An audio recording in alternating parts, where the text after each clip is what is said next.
নমস্কার বন্ধুরা, স্বাগত জানাই তিতিক্ষাস কিচেন ব্লগ চ্যানেলে। আজকের এপিসোডে আমরা নিয়ে এসেছি মুগ ডালের বরফি।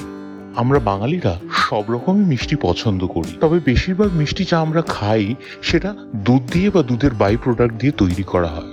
আজকে একেবারে নতুন একটা রেসিপি আপনাদের মাঝে নিয়ে আসলাম।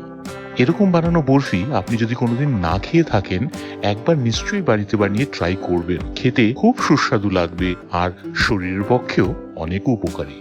সুতরাং পুরো এপিসোডটা দেখুন শেখার জন্য এই খুব মুখরোচক মুগ ডালের বরফি। এটা বানানোর জন্য আমরা নিলাম 250 গ্রামের মতন মুগ ডাল। এই মুগ ডালগুলোকে শুকনো অবস্থায় কিন্তু ঝেড়ে খুব ভালো মতন পরিষ্কার করে নেওয়া হয়েছে। এবার এটাকে গরম কড়াইতে দিয়ে ততক্ষণ ভেজে নেবেন যতক্ষণ এটার কালার গোল্ডেন ব্রাউন না হয়ে যায়। তবে কাজটা অনবরত নাড়িয়ে করতে হবে, না হলে এক পাশ কিন্তু বেশি পুড়ে যাওয়ার ভয় থাকবে। এই যে ঠিক এরকম কালার হওয়া পর্যন্ত এটাকে ভালো মতন ভেজে নেবেন। ভাজাটা একদম কমপ্লিট। এটাকে ঠান্ডা হতে দেবো। ঠান্ডা হয়ে গেলে এটাকে মিক্সিতে দিয়ে গুঁড়ো করে নেবেন। গুঁড়োটা যত মিহিদানা করতে পারবেন ততই কিন্তু ভালো হয়। এই দেখুন, কথায় কথায় আমি কিন্তু আরেকটা মিষ্টি নাম নিয়ে নিলাম। এবার এই গুঁড়ো করা মুগ ডালগুলোকে ছাঁকনিতে চেলে নেবেন। ছাঁকনিতে চেলে নেওয়ার পর যে বাকি অংশটা থাকবে সেটাকে কিন্তু আবার মিক্সিতে দিয়ে বেটে নেবেন। এই যে মিক্সিতে বাটার পর এটাকে আবার ছাঁকনিতে আমরা চেলে নিচ্ছি। চালা কমপ্লিট। এবার আমাদের হাতে সুন্দর একটা পাউডারের মতন ভাজা মুগ ডাল এসে গেছে। এবার এপাশে একটা কড়াইতে নিলাম 1 চামচের মতন ঘি। ঘিটা গরম হলে এই গুঁড়ো করা মুগ ডালগুলো এটার মধ্যে দিয়ে আমরা একটুক্ষণের জন্য ভেজে নেব। যেহেতু মুগ ডালটা আগেই ভাজা হয়ে গেছে, সুতরাং এই মুহূর্তে কিন্তু ব্যাস মিনিট 1 থেকে 2 এর মতন ভাজলেই হয়ে যাবে। এই যে প্রায় 1 থেকে 2 মিনিটের মতন ভাজার পর এটার মধ্যে আমরা দিয়ে দিলাম 250 গ্রামের মতন মালাই। মালাইয়ের জায়গায় আপনি সরেরও ব্যবহার করতে পারেন।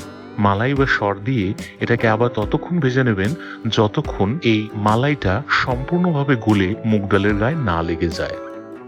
এই ডিশে মালাইটা ব্যবহার করার কয়েকটা কারণ আছে। সর্বপ্রথম, এটা ডিশটাকে একটা খুব সুন্দর টেক্সচার দেয়।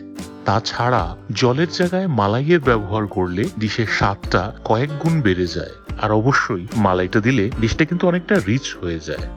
একটু সময় নিয়ে এই মালাইটাকে মুগ ডালের সাথে ভালো মতন মিলিয়ে ভেজে নেবেন। এই যে কয়েক মিনিট ভাজার পর মালাইটা কিন্তু সম্পূর্ণভাবে মিলে গেছে মুগ ডালে। এখন আমরা দিয়ে দিলাম চিনির গুঁড়ি প্রায় 150 গ্রামের মতো। আপনি বাজারে রেডিমেড চিনির গুঁড়ি বা চিনির পাউডার কিনতেও পারবেন বা বাড়িতে চিনিটাকে মিক্সিতে গুঁড়িয়েও বানাতে পারবেন। এবার এই চিনিটাকে দিয়েও আবার ভেজে নেব মুগ ডালটাকে ততক্ষণ যতক্ষণ চিনিটা সম্পূর্ণভাবে এই মুগ ডালটার মধ্যে মিলে না যায়। এই যে চিনিটা কিন্তু এই মুহূর্তে ভালো মতন মিলে গেছে। এবার গোটা 3 থেকে 4টার মতন এলাচের পাউডার এটার মধ্যে দিয়ে দেওয়া হলো। এলাচের গুঁড়িটা মিলিয়ে নিলে আমাদের উনুনের কাজটা কিন্তু প্রায় কমপ্লিট হয়ে যায়। এবার এটাকে ঠান্ডা হওয়ার জন্য সাইড করে দিয়ে একটা ছোট্ট প্লেটের মধ্যে আমরা মাখিয়ে নিলাম একটু ঘি। ঘিটা অত্যন্ত দরকার। বরফিটা বানানোর পর ঘিটা দিলে খুব ভালো মতন বেরিয়ে চলে আসবে। এবার গরম অবস্থায় কিন্তু এই মুগ ডালগুলোকে প্লেটের মধ্যে দিয়ে সমান করে নেবেন। একবার খুব ভালো মতন সমান হয়ে গেলে ড্রাই ফ্রুটস এর পালা। আমরা ব্যবহার করছি কাজু আর বাদাম। আপনি এখানে কিন্তু ড্রাই ফ্রুটস এর জায়গায় সিলভার ওয়ার্ক দিয়েও সাজাতে পারেন। ব্যাস একবার ড্রাই ফ্রুটস দিয়ে সাজানো হয়ে গেলে এটাকে 2 থেকে 3 ঘন্টা যাবত ফ্রিজে রেখে দেবেন সেট হওয়ার জন্য। ফ্রিজে ভালো মতন সেট করে নিয়ে এবার এটাকে বরফির আকারে কেটে নেওয়া হচ্ছে। ব্যাস কাটাটা হয়ে গেলেই কিন্তু আমাদের ডিশ একদম পরিবেশনের জন্য রেডি হয়ে যাবে। এই যে দেখুন, খুব মুখরোচক, খুব সুস্বাদু মুগ ডালের বরফি আপনার জন্য একদম রেডি হয়ে গেছে। কোনোদিন না খেয়ে থাকলে আজকেই বাড়িতে বানিয়ে ট্রাই করুন। তবে আমাদের কমেন্ট করে নিশ্চয়ই জানাবেন স্বাদটা কেমন লাগলো আপনার। আর বন্ধু বান্ধবকেও শেয়ার করতে পারেন এই রেসিপিটা যারা কোনোদিন মুগ ডালের বরফি খাননি। ব্যাস এইটুকুই ছিল আজকের এপিসোড। আশা করি আপনাদের এপিসোডটা ভালো লাগলো।